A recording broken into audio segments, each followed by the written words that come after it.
अहम खबर आपको देंगे। मुस्तफ़ा कत्ल केस के मरकजी मुलजिम अरमगान के खिलाफ तहकीकात। ऐसे में FIA ने इंसदाद दहशतगर्दी अदालत में रिपोर्ट पेश कर दी है। बात करेंगे, मोहम्मद काशान हमें ज्वाइन कर रहे हैं। काशान, क्या बताया गया रिपोर्ट में?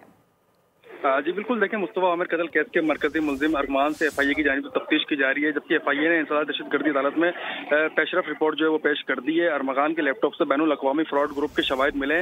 FIA हुकाम की जानिब से बताया गया है कि अरमगान और इसके वालिद कामरान कुरैशी ने फ्रॉड के लिए कंपनी बनाई थी, जबकि मुताल्लिका कंपनी की सालाना आमदन 3 से 4 लाख अमरीकी डॉलर है। फ्रॉड के लिए कायम कंपनी में 25 एजेंट काम कर रहे हैं। अरमगान ने अपने नामालूम मुलाजिम अफनान के जरिए लग्जरी गाड़ियां खरीदी हैं। इन गाड़ियों की कीमत 15 करोड़ और 40 लाख रुपए बताई गई है, जबकि FIA की जानिब से बताया गया कि कंपनी के दूसरे मालिक कामरान कुरैशी को मुलजिम नहीं बनाया गया, जबकि FIA ने नामालूम मुलजिम अफनान आरिफ को ना मुलजिम बनाया ना गवाह बनाया। ऐसे ही मुलजिम अरमगान को FIA कल दोबारा अदालत में जो पेश करेगी। अरमगान मनी लॉन्ड्रिंग और दीगर इल्जामात के 4 मुकदमात में FIA की तहवील में है। जी ठीक है काशान, अपडेट करने के लिए बहुत शुक्रिया। सब्सक्राइब करें और बेल दबाएं ताकि कोई खबर रह न जाए।